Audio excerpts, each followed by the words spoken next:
নমস্কার, জয় হোম কিচেনের সকলকে স্বাগত। অনেক তো চানা পনির খাওয়া হয়েছে, তবে চলুন আজ বানিয়ে নেব চানা চিকেনের রেসিপি, আর সেটাই আপনাদের সাথে শেয়ার করে নেব। রেসিপিটি এইভাবে বানালে বাড়ির সকলেরই মন ছুঁয়ে যাবে। সম্পূর্ণ রেসিপিটি অবশ্যই দেখবেন ও চ্যানেলটিকে লাইক শেয়ার সাবস্ক্রাইব করে ছোট্ট চ্যানেলটির পাশে থাকবেন। আমি বেশ কিছুটা চানা আগের থেকে ভিজিয়ে রেখেছিলাম, এবার সেদ্ধ করে নিয়েছি, আর সাথে সেদ্ধ করে নিলাম একটা আলু ও একটা টমেটো।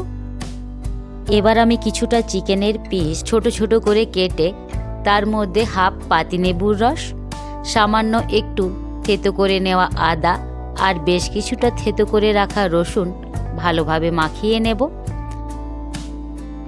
ভালোভাবে মাখিয়ে নিয়েছি।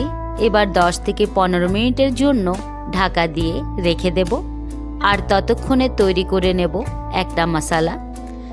বাটির মধ্যে আমি নিয়ে নিয়েছি হাফ চামচের চেয়ে একটু বেশি হলুদের গুঁড়ো, 1 চামচ নুন, নুনটা স্বাদ মতো, হাফ চামচ কাশ্মীরি মির্চ কালার, সামান্য একটু চিনি, আর হাফ চামচ চিকেন মশলা ও হাফ চামচ গরম মশলা।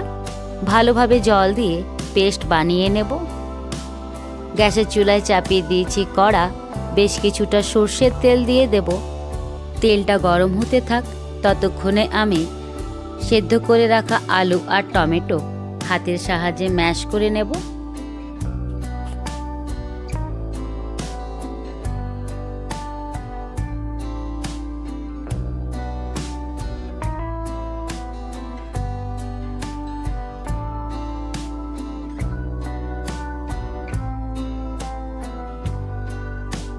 তেল গরম হয়ে যাওয়ার পর তেলের মধ্যে দিয়ে দেব গোটা গরম মশলা, যার মধ্যে আছে থেতো করে রাখা 2টো এলাচ, কয়েক টুকরো দারচিনি, 4টে লবঙ্গ, কয়েকটা গোটা গোলমরিচ ও একটা তেজপাতা। গরম তেলের মধ্যে দিয়ে সামান্য একটু ভেজে নেওয়ার পর দিয়ে দেব কেটে রাখা একটা পেঁয়াজ ও 2টো কাঁচা লঙ্কা।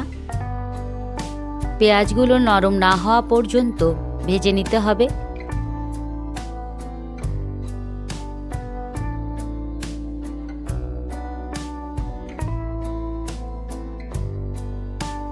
পেঁয়াজগুলো অনেকটাই নরম হয়ে এসেছে।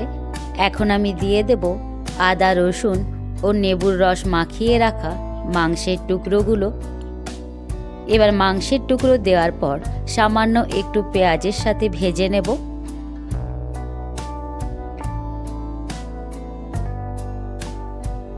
কয়েক মিনিট ভেজে নেওয়ার পর দিয়ে দেব তৈরি করে রাখা গুঁড়ো মশলার পেস্ট। মশলার এই পেস্টের মধ্যে প্রত্যেকটা মশলাই দেওয়া আছে, তাই এখন আমি কোনো রকম মশলাই অ্যাড করব না। যতক্ষণ না তেল ছেড়ে আসছে বেশ ভালোভাবে মাংসের টুকরোগুলোকে মশলার সাথে কষিয়ে নেব।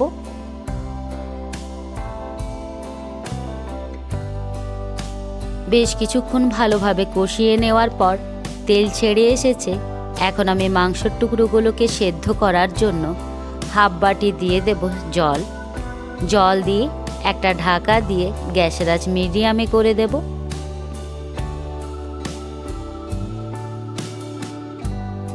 মাংস সেদ্ধ হতে থাক, ততক্ষণে আমি সেদ্ধ করে রাখা চানাগুলোকে জলের থেকে আলাদা করে নেব। তবে চানা সেদ্ধ করা জল আমি ফেলে দেব না, রান্নাতেই ব্যবহার করব।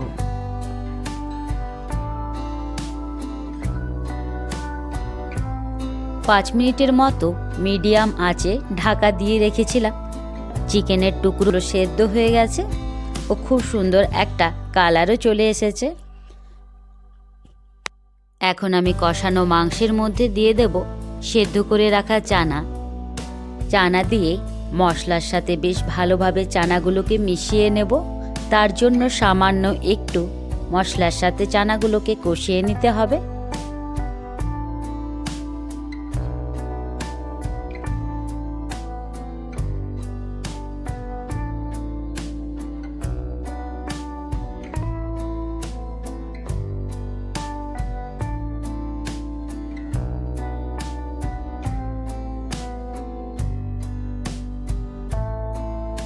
কয়েক মিনিট চানাগুলোকে ভেজে রাখা মাংসের সাথে ভালোভাবে কষিয়ে নিয়েছি।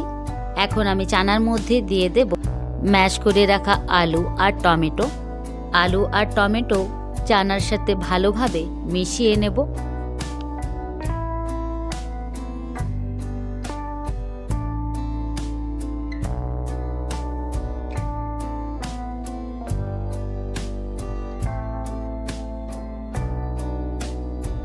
বেশ ভালোভাবে মিশিয়ে নেওয়ার পর দিয়ে দেব পরিমাণ মতো জল।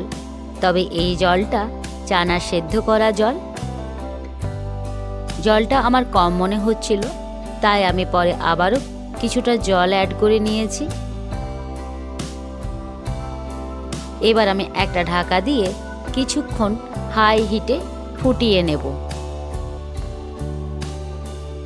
বাড়িতে যদি একবার এইভাবে চিকেন চানার রেসিপি বানিয়ে সকলকে খাওয়ান, তবে বাচ্চা থেকে বয়স্ক পর্যন্ত সকলেই বারবার এই একই রকমভাবে চিকেন চানার রেসিপি বানিয়ে নেওয়ার কথা বলবে। এতটাই ভালো হয় এই রেসিপিটি খেতে। একবার হলো বাড়িতে এইভাবে ট্রাই করতে পারেন। কয়েক মিনিট হাই হিটে রেখে রান্নাটা হতে দিয়েছিলাম। অনেকটাই জল শুকিয়ে এসেছে।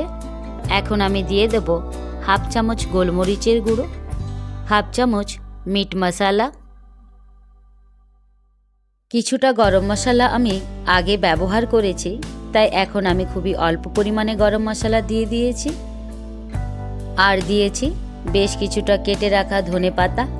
বেশ ভালোভাবে মিশিয়ে আবারও 2-1 মিনিটের মতো ফুটিয়ে নিলেই রেডি হয়ে যাবে আজকের গরমা গরম চিকেন চানার রেসিপি।